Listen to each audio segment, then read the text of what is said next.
What back when I worked at the wholesale store tire shop, the wholesale store not known for the $1.50 hot dog, but its competitor, I worked with a coworker. I'm just gonna call him Smokey. Yeah, the name explains itself. The guy brought a pack to work every single day.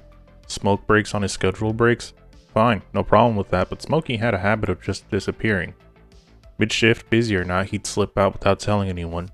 Sometimes we'd call him and he'd actually answer, which somehow made it more disappointing because it meant he knew exactly what he was doing. It happened often enough to genuinely piss me and the other coworkers off. One Sunday, the day the shop was open only 8 hours, so everyone worked opening to closing, Smokey was being more aggravating than usual with his smoke break nonsense. Me and another coworker, I'll call him Cooper, were hauling old tires and batteries out to the external cage we kept outside the shop for used tires and batteries. It was a busy day, so we had a solid amount of stuff to move. By the end of it, I'd left Smokey with 2 trips worth of tires to put away in the cage and locked it behind me when Cooper and I finished our share. And a very short while later, Smokey grabs the tire dolly, heads out to the cage, comes back looking annoyed and goes, "You locked the door," and I looked at him and I said, "Force a habit." Cooper got a good laugh out of that one. Then there were the shortcuts. I was the closer and Smokey would leave an hour before me. The problem was we had a verification process for every car we serviced. Basically the automotive equivalent of an IT ticket, a work order. We had to torque the lug nuts twice in this work order, and once with the car lifted with some of the weight on the floor, and then again after setting it back down on the floor completely with all the weight of the vehicle on the floor. After that, both techs had to scan their badge barcodes on an iPad to verify the work was done. It seemed simple, except Smokey would literally walk past me on his way out the door while I was still on the last wheel and say, "Oh, you don't have to double torque it." Every time, he'd clock out and just linger there waiting for his Uber outside the shop, repeating it like I'd eventually cave in. The thing is, I would happily have torqued it twice myself. I just needed him clocked in so his verification would go through. Management eventually had to step in and tell him he needed to stay for the full duration of the car. He complied, but grudgingly. But even in the instances where he did walk out, him walking out did create another problem. Whenever Smokey pulled his early exit routine, I'd have to go hunt down a manager whose badge number I could use to complete the work order instead. More often than not, whoever I went to was normally on their lunch break, which held up the process way longer than it needed to. That part didn't get better after Smokey shaped up either, because when I closed by myself, I still had to track someone down every time I serviced a car alone. It's just more of a tangent of me just rambling on about how it sucked ass even when I was alone. But I knew this disappointment of finding an unavailable manager was coming sooner rather than later. It was just a pain in the ass that made an already long closing shift drag out way the fuck longer. Or at least it felt like it did. But the background on Smokey was that he was born in Kazakhstan, but he was ethnically Asian. He grew up in Poland and lived in Canada at some point. And then I think he went back to Europe. I don't know. I'm a little fuzzy on that part. But he went back to live in America because of some exchange student experience he had in the city years and years before. He didn't have a driver's license when he started, which is pretty ironic for someone working in a tire shop. He did eventually get one through a driving school. Yeah, I don't know how that worked, but he just did. Though he had a European driver's license and a Canadian driver's license before. So it wasn't like he couldn't drive. He just didn't have one in the US. He measured everything in kilometers per hour, and he would joke at us for measuring things in cheeseburgers per shotgun. But he also made other little mistakes too. For example, after mounting and balancing a tire and putting it on the vehicle, he'd sometimes forget to peel off the brand sticker. I'd be spotting a car backing out of the bay and catch a big manufacturer sticker just stuck to the tire. Small thing, but it added up. And yeah, I had to wait for the tire to be exposing the sticker as we were backing out of the bay just to peel it off. Then there was my supervisor who had his own issues. I've already covered that before on a different video, but this guy would genuinely use some therapy. He'd throw out a steady stream of Asian jokes and communist jokes at Smokey. Smokey had some sort of slight Russian-ish accent. I couldn't really tell, but despite his background and my supervisor leaned into that shit constantly. What caught me was Smokey's reaction. He never really laughed it off. He never pushed back. He kind of just absorbed it, tolerated it. Like, he decided it was part of the environment and he was just going to endure it rather than fight it. And the thing is that the jokes being thrown at him, they weren't even that funny.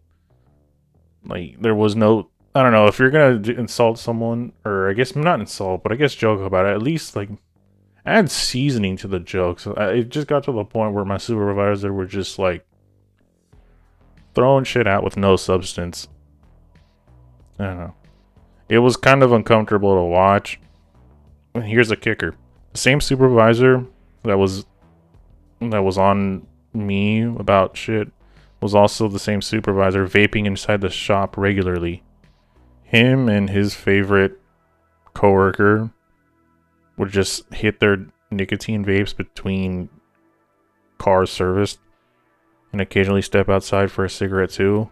Actually, no, come to think of it, they sometimes would hit their vapes with a car in the shop. But also they'd sometimes sync up their brakes so they could go together, sometimes even their lunches. Meanwhile, Smokey was catching heat for his smoke breaks. There was irony, not lost on any of us. On the subject of that supervisor's hypocrisy, when I got written up for not wearing safety glasses, Smokey got written up at the same time. He was just as pissed about it as I was. Our supervisor barely wore his own, and neither of us had ever been explicitly warned that forgetting would result in a write-up. Same thing with letting non-employees into the shop.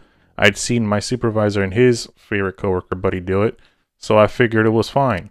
Learned by example, got punished for it. Smokey had a front row seat to all that shit. There was one situation that really stuck out. We had a car come in, a BMW, where the lug nuts were seized so badly that we ended up breaking 3 sockets trying to get them off with a breaker bar. We eventually gave up. My supervisor told the customer we couldn't service it and sent her to the dealership to get those lug nuts removed. On my day off, she came back. Apparently, someone at the dealership had managed to get a few lug nuts off by hand, which wasn't a great look for us. Smokey was at the desk when she returned.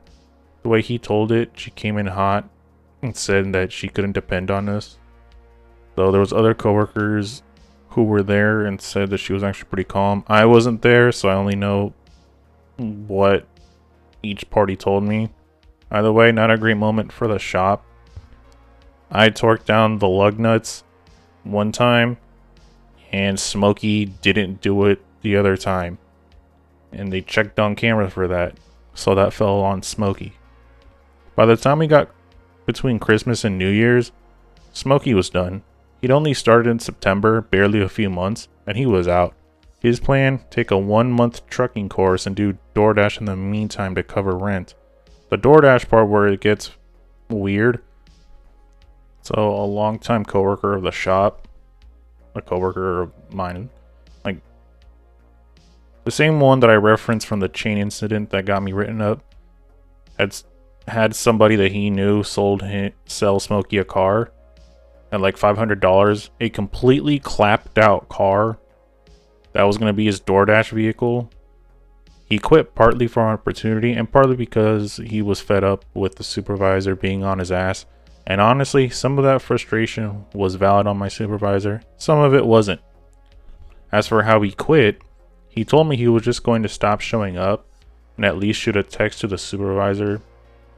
That was a lie. He just stopped showing up before the new year. No text, nothing. The next day Smokey was scheduled. My supervisor looked around and went, "Where's Smokey?" That's when my longtime coworker, Stooley, I call him that because he sat at the front desk on a stool, which he was permitted to do so because of a disability, told my supervisor flat out, "Smokey quit. He quit because you don't like him and he don't like you."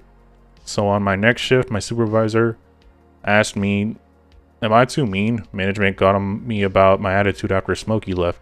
I told him he goes overboard sometimes. He goes, "I'll try to tone it down then." That was also a fucking lie. His wife couldn't work. Smokey's wife couldn't work due to mobility issues by not having a car of her own. Probably not licensed as well. So she was applying everywhere. He was the sole income of her and their kid. I gave him rides home a few times and saw what their situation was like up close.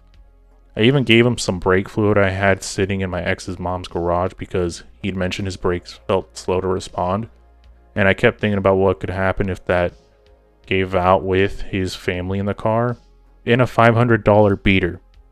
He already had it once break down on him, like on the freeway on the way to work. I don't forgot how he got it running, but hey, he did it.